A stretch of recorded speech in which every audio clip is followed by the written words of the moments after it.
Hello, this is the day of Constitution, Grundlovsdag in Denmark, June 5th, 2026. On the same date, the king in 1849 signed the document that became the Constitution, granting rights and a fundament for rule divided between the king and the parliament and an assembly that's chosen, of course, by people. In Denmark, very specific it has a very specific cultural significance because it's like marking the time of change in ideas from the one man rule in the kingship to a rule that takes into consideration the listening to the people through parliament, through elected members and representatives of an assembly. There is also the rule that is grounding everything. It's like the ground for all decisions, the Grundlov, the Constitution. And all around the world, people celebrate Constitution Day in different manners. I feel there is a special taste to it in Denmark because it has this very long tradition of monarchy and a very stable, homogenized community and people that really share a lot of traditions and values. And so, around the time where the Constitution became reality, a lot of stuff started changing as well.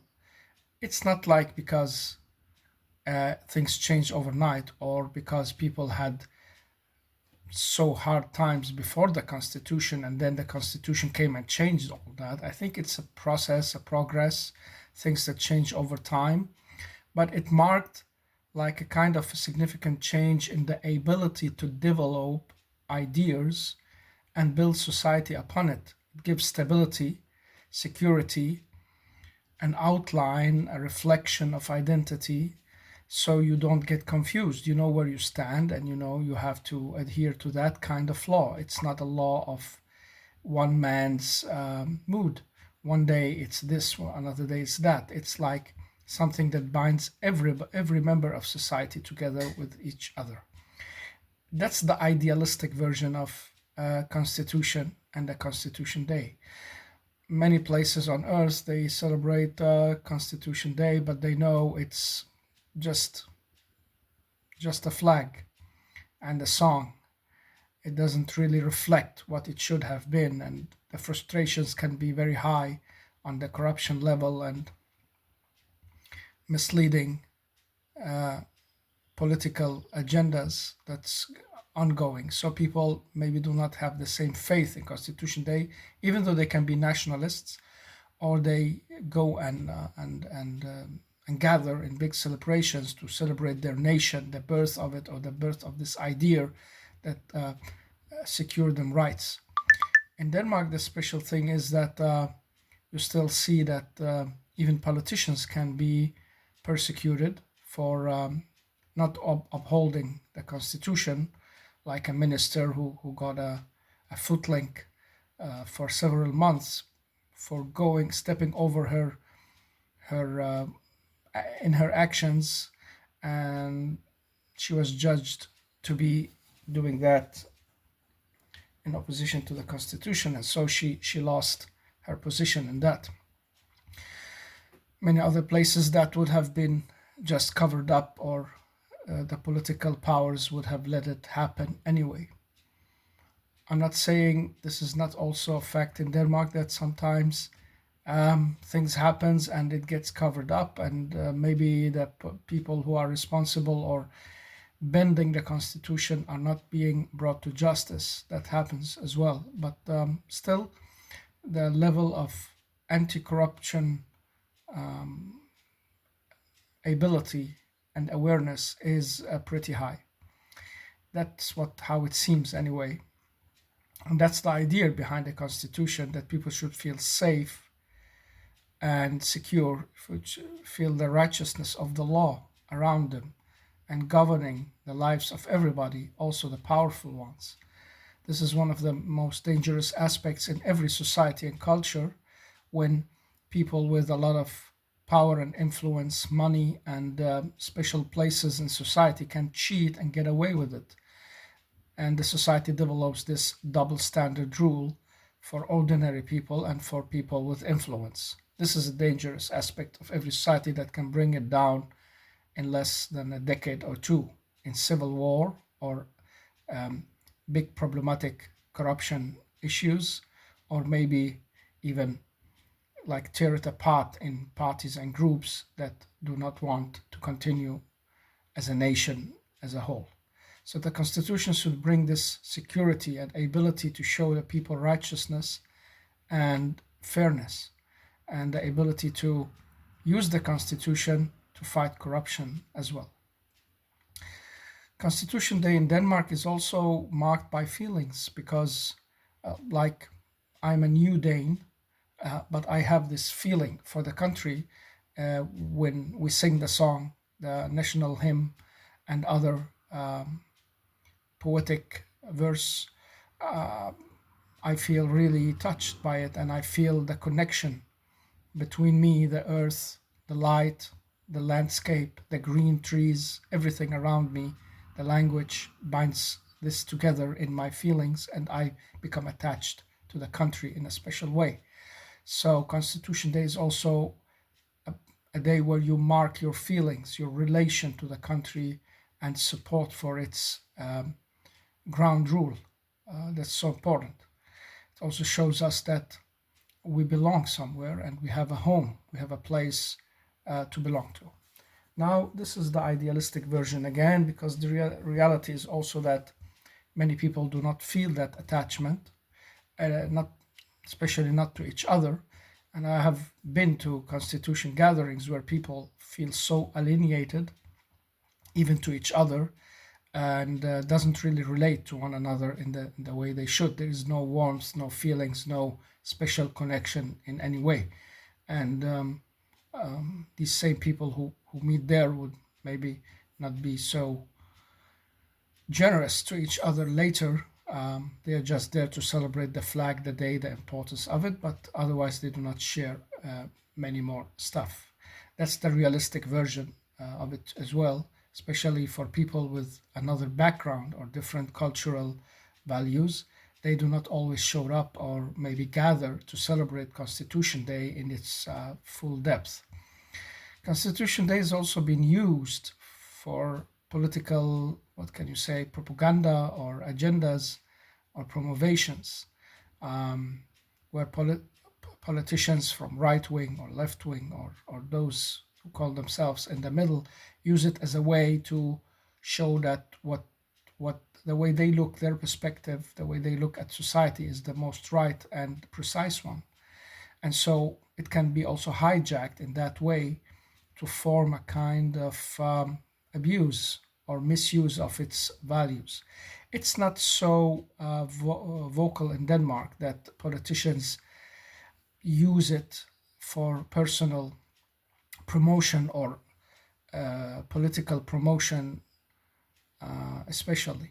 But like everywhere else, they use it as a way of connecting to the people and showing that they reflect the Constitution and the way of the Constitution as well.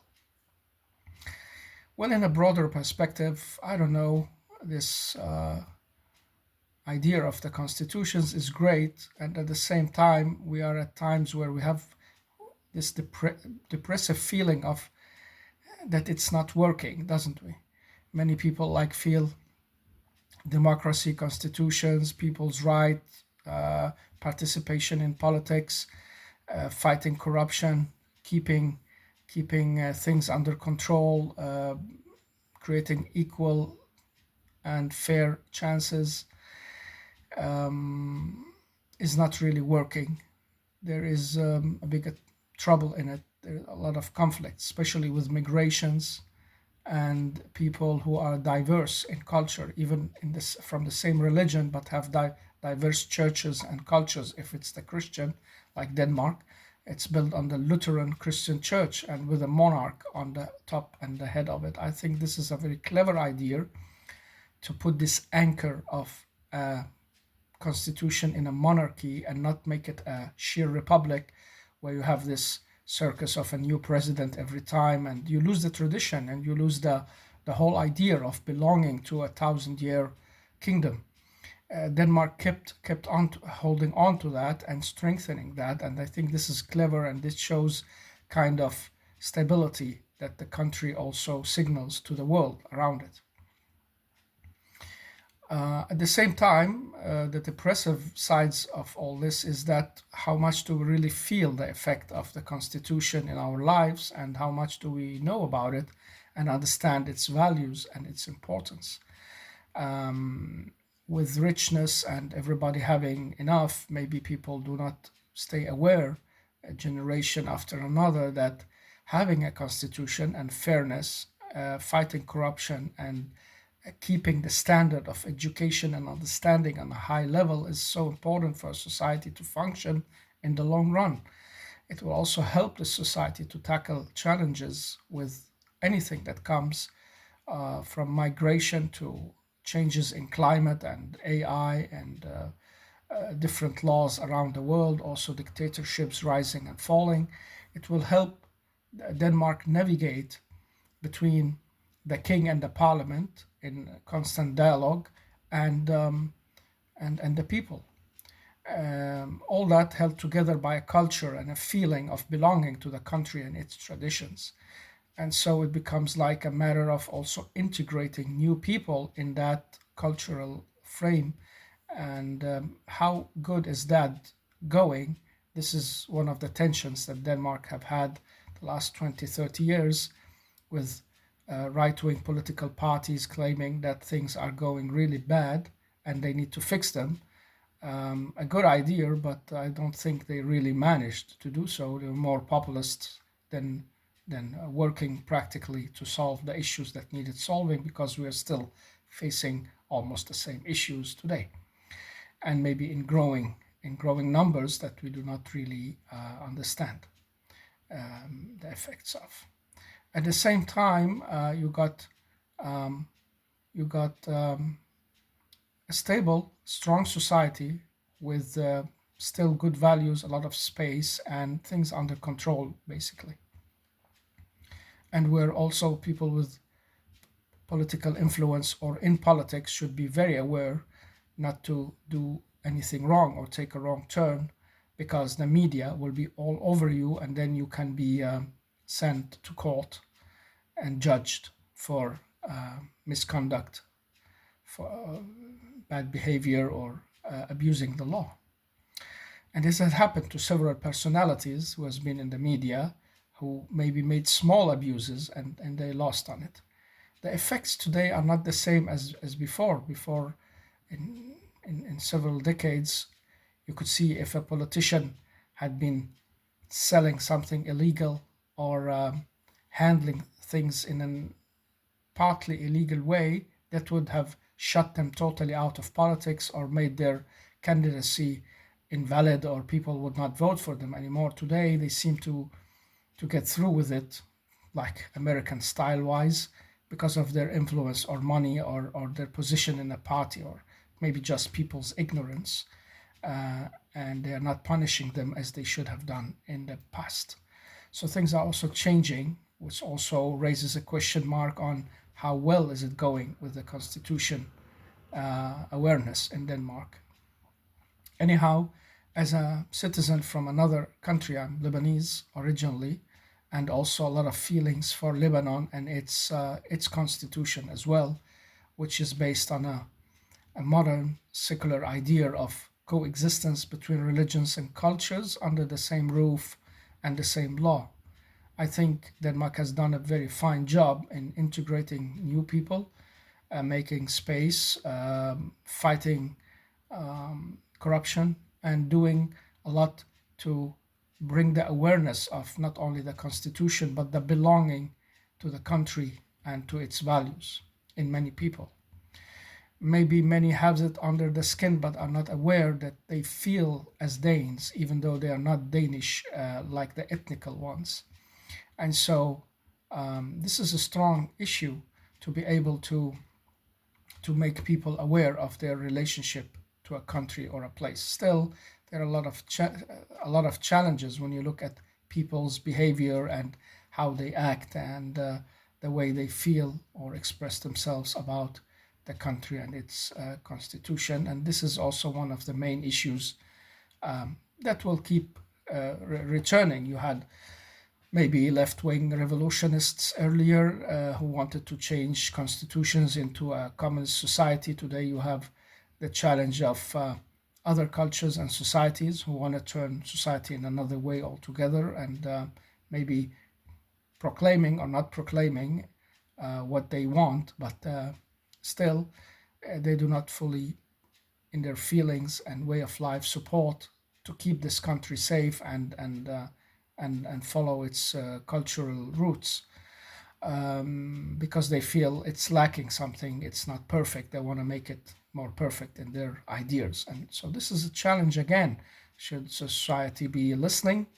Is it the fair right of the citizens to change even the constitution? Of course it is. It's a difficult process though, but if enough people want to see society going in a new direction, it was Nicholas, what is called the sociologist from Germany, not Niklas Luhmann, but yeah, he argued that any culture that has an argument for its existence should be allowed to gather support for it, and if it can gather enough power and support for it, it has the potential to take society in a new direction. So, how should the Danish core elements react to that? I think it's about keeping it under control, not letting it happen, of course, because the majority wants things in a certain way. So listening really deep to another culture or another way of life is not easy in any constitution, any place, because it has already been rooted on something. And maybe it's less important. I believe some people think it's about changing the religion of a country, some cultural practices, and changing even the political system to make it work. I believe it's about fairness and anti-corruption.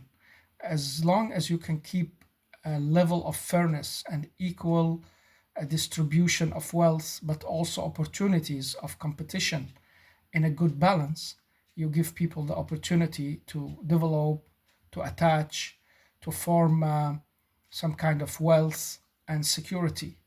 And that's what brings the country to a kind of positive development where everybody, like, or most people, would feel they are attached to it, they like it, it gives them something back, um, whether it's wealth or security or a position or a place to be in a group, a community who is not persecuted, and people can like criticize or say the ideas. The other thing is to fight corruption. I believe deeply that whatever religion or culture is handling society or taking it over, it's all about fighting the corruption in it.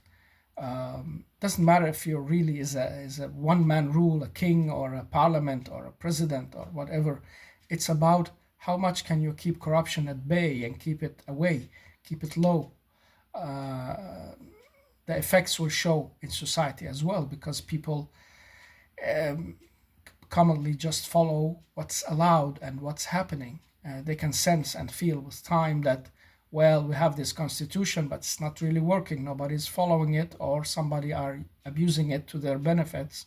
And so why should I adhere to it? This situation is also arising the question of belonging between racism and multiculturalism in the West in general and in Denmark, because I'm speaking out of the Danish community. So you have the issue with Greenland, for instance, as a society divided between themselves and Denmark, now between themselves, USA and Denmark, and also having to pinpoint where they stand, having to reflect their identity, language, culture. With time, they see it's a lot different from the Danish culture, but also has a lot of shared roots and practices. Do they want to keep holding on to that, or drift away from it? And what alternative is it going to be? So until now, they've managed to find each other, the Danish and the Greenlandic culture and people, to say, well, we belong together, we have connections, we have relations, interests, and we understand each other, and so we don't want a foreign power to interfere. Right now, it's the United States. At the same time, the Greenlanders have been pushing for 2 decades now for more and more self-governing, and they're celebrating their national day in another day. It's 21st of June, and neglecting some of the Danish traditions and ideas as well, trying to also isolate the Danish influence in Greenland. But with the United States on the line today, and its focus on Greenland, it brought back these old questions whether Greenland and Denmark share more than they know, and bringing their feelings and their people together to some extent. This is gonna be part of a influence that's gonna happen upon people and the minds and the direction of politics that we're gonna see. Um, Between racism and multiculturalism, it's the same. Where do we draw the line between who belongs to a country and who really feel for it and support it?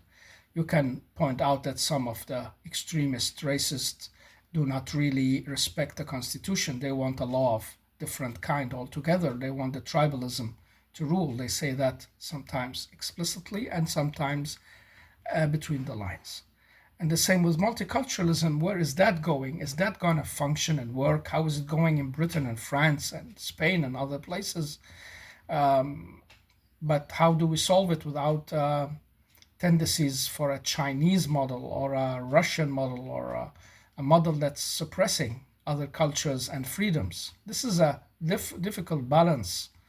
It's all about education, integration, assimilation, and about awareness in feelings and in thoughts to the roots of the culture itself, the roots of the Danish traditions, and how you attach to them and belong to them. It's also about a movement among the people, the ethnical Danes, to open up and to show flexibility and what can you say, understanding for diversity in other cultures, and taking that as a positive new element instead of seeing it as a threat.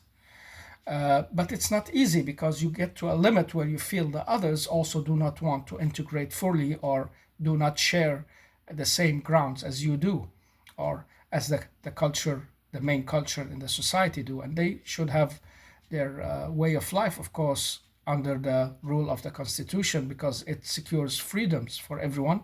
It secures safety to gather in communities that are diverse and different from the mainstream culture. But it does not allow anti constitutional groups to do criminality, or to bend the law, or just ignore it. So criminality is not allowed, but another ideas are basically and widely okay.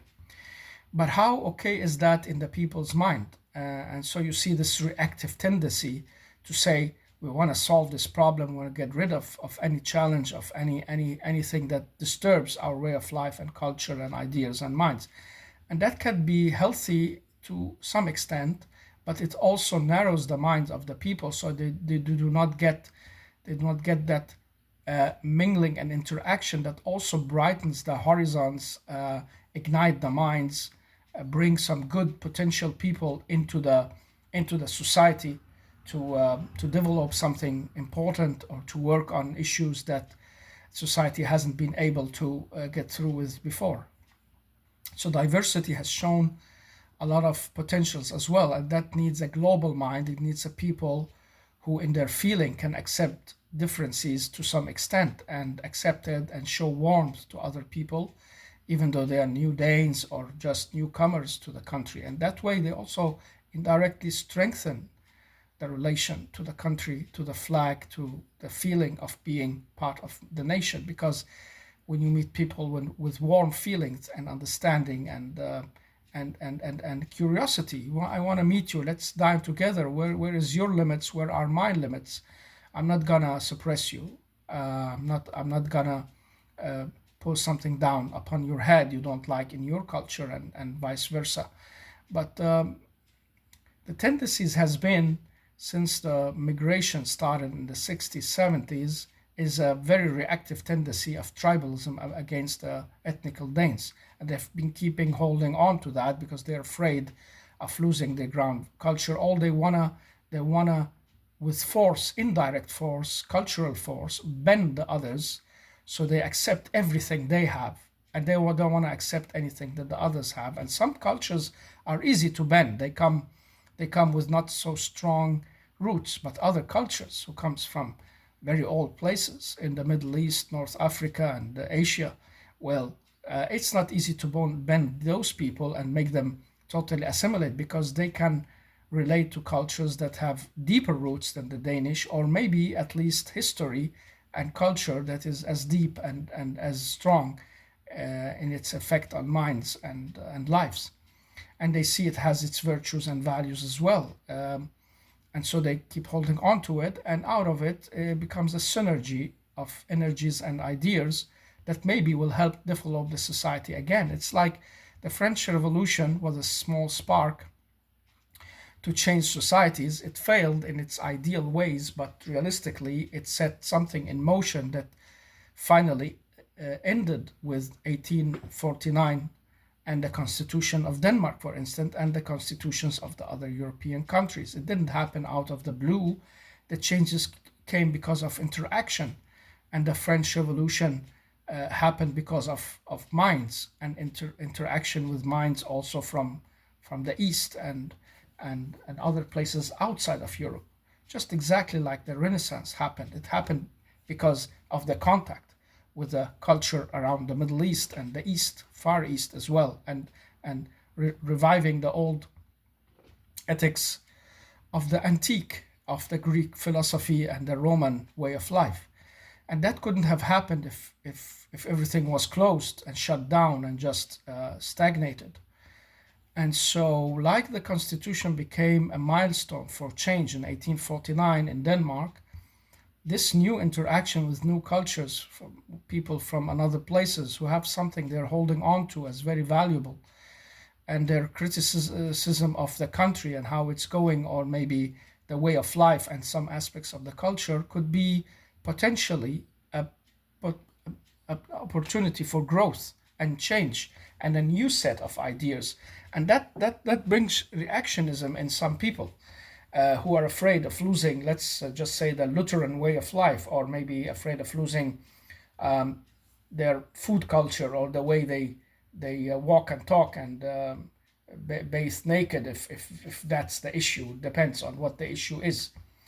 But some people can become very reactionist, and so they hold on to the constitution as it is and the country's culture as it is. Nobody's going to change anything.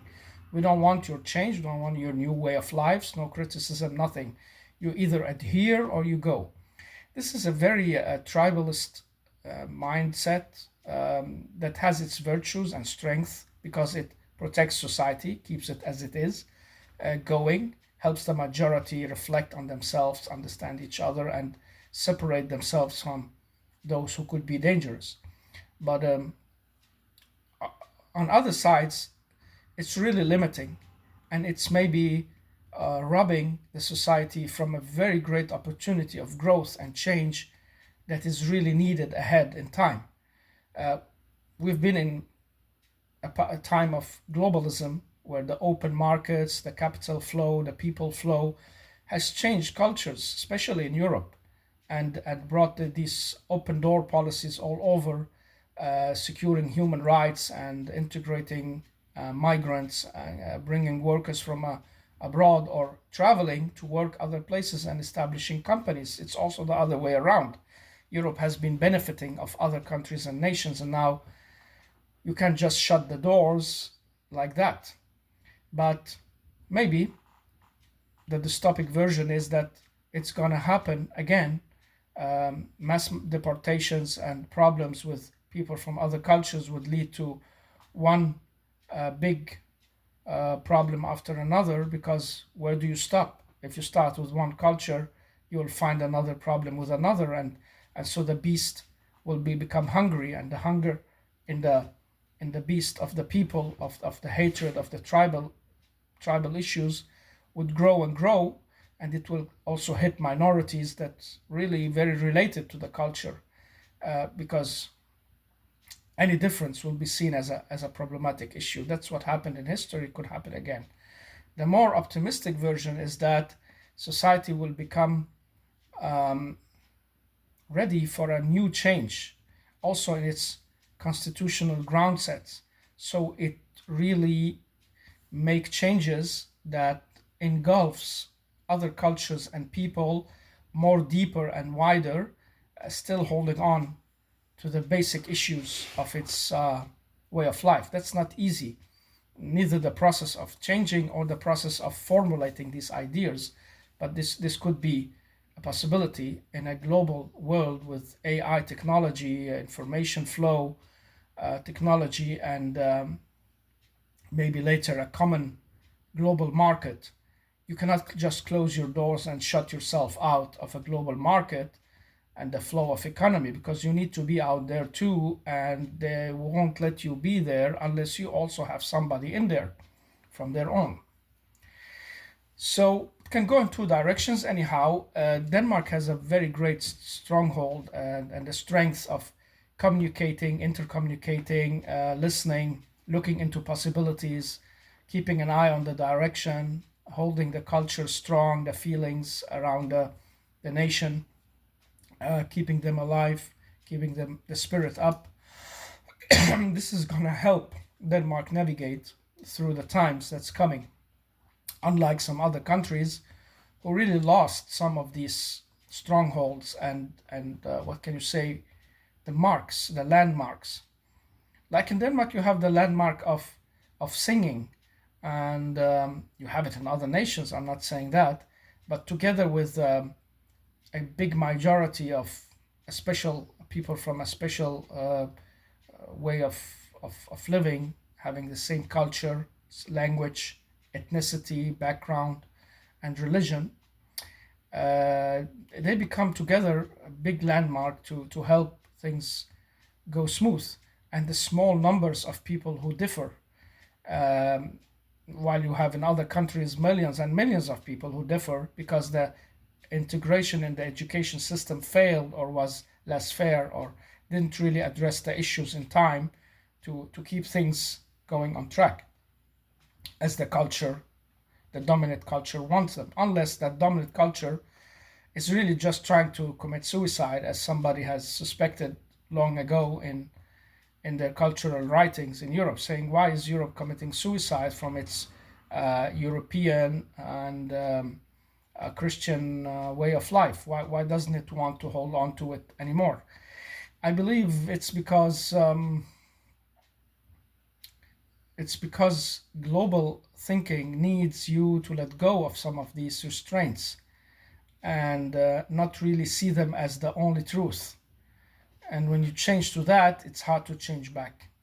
But that could also give birth to a very strong reactive, what can you say, groups or ideas who hold on to these tribal ideas of one culture, one truth, one people, one majority.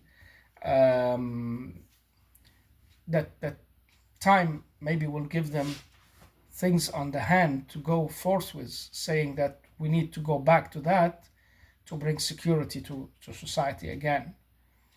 That could also be, we've been shifting in human history between these two poles, so why not again in different shapes and forms?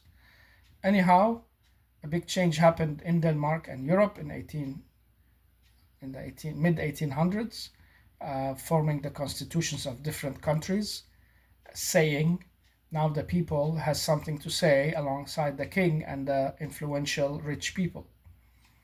And so it became a democracy, became a constitutional democracy where you kept holding on to the kingship. And I think that's very clever and wise, keeping an eye on the future while holding on to the roots. So I'm glad being part of Denmark, and the feelings that I get when I, like today, remember the long history of this country. I envy, in a good way, the Danish people for having this long tradition of stability, cultural, what can you say, homogeneous way of life. I like diversity, I like globalism, I like people from different cultures, but there is something really securing about people speak same language, have same ideas and thoughts, and going almost in same direction, even if they differ in politics, keeping the corruption low, keeping an eye on influential people, not running away from the common ground of the constitution and of people's rights, and also fairness, keeping fairness over the land, and always balancing between the needs of this and that group. That's brought Denmark to a very, very, very good standpoint. And I see it's going to continue with the tradition of the new king, King Frederick, who's very down to earth and has the ability to also shine with uh, with this kind of security and power and easiness to the people. So you have something to look up to and someone to follow, and you know the country is in good hands. And so we're thankful for Denmark and what's bringing. We hope there's always a place to listen, also to criticism, and to know when things are going wrong. They have to be corrected in the beginning and not late, when things when it's all over. That can be a danger, something that can be scary because the new generations are not so educated. It's not about the education; it's about being cultivated. Actually, many people have education, even high degrees from universities and so on, but they have no cultivation, neither of history or culture or feelings. So maybe we need to spark a new time of some sort of romanticism in a new way, maybe rational romanticism, where a realistic romanticism, if you want, so we do not lose sight of the social needs and the prospects of prosperity, but but also to bring alive those feelings for the country, not only the hatred and ignorance and the way of looking at other people as if they're not good enough. That's nothing. That's nothing. That's hollowness. But if you bring alive a feeling of manifestation, a new educational ideal that brings to life the idea of building, reflecting, seeing the beauty in and around you, that will bring the country to a different level. And there, Denmark can really could and should listen in its monotheist and homogeneous culture, should listen to people from other cultures as well, because sometimes they have another way of life. They feel alive in a different way. They have their feelings with them. They do not bury them. And some people who come from other cultures, not even so far, also just from another European cultures, they find Denmark as a bit too cozy, too closed, too much regulated. People are more like like small dolls in a big garden. Everything should be trimmed and beautiful and like to perfection. And life is not like that. The human needs also some kind of wildness, place to let go of its what can you say, instincts in a way, in other than drinking. And the drinking problem is also a reflection of how society is doing on this idea of romanticism and bringing the feelings alive. Because when you are out of touch with your feelings truly, you go to drinking, you go to drugs, you go to other ways of trying to connect or forget. And the high percentage that's statistically been proven over many years now, that Denmark lays on the top of the people in Europe who drinks and drinks a lot. It's not just about freedoms, and it's not about being able to do what you want. It's more about there are some suffering in there. There is a detachment. There is a problem connecting to reality, or to who you are and to being human, really. And Denmark should do something about that as well. That scares me a bit because the new generations do not really tend to go in that direction. It's more cynicism, more me, egoism, and trying to push others aside. Uh, I remember a time where you could buy anything from anyone just on the phone. They will describe it exactly to you. They will tell you what the problems are, and you could be sure that when you came, it was exactly as described. And I've already, in just the last few years, come across young Danish people, ethnical, both men and women, who've been selling things not according to description. You seldom that happened before. They really were up to that, and the stores of letting things on the street where nobody took it. I know it started with the migrants, but it's not only the migrants today. So yeah, in every society there are bad apples and people with greed, but I believe this is one of the dangers for Denmark, that the feelings for who the Danish are, what the constitution mean, what law and order really does for a society, why it's important to fight corruption and be be more than just someone who hate the others, and be more than someone who thinks the Danes are God's people on earth while the others are not really equals. Look at those coming from other places. This is changing, but it has to change deeper, and people has to find this filling, this meaning. You find it in philosophy, you find it in theology and culture, art, and so on. And Denmark is a country of art, a country that supports art and artistic people, but sometimes in a distorted way that I don't understand. I met some French people some time ago. They couldn't understand the Danish art. They said, "This is vulgarism. This is strange to our minds, even in Europe." And so, okay, this is the special trait of the culture at this moment. But has it always been like this, and should it always stay like that? This is also part of what could be discussed on Constitution Day to bring out a deeper meaning, and so on. The list could go on with politicians and what's going on there, and a lot of other things that shows problems, shows things that's not functioning. At the same time, it's a very highly functioning society, and it's a quiet, cozy, nice, beautiful place with a lot of space and a good direction among other nations. So that's a happiness that brings up in people a lot of good things, and other societies should try to catch up with it and try to also learn from it, um, because it will bring them good. Well, I'm happy and glad I'm in one of the best functioning societies all over the world, and it couldn't be better, can it? Or should it? Thanks, and have a nice, happy Constitution Day for everyone.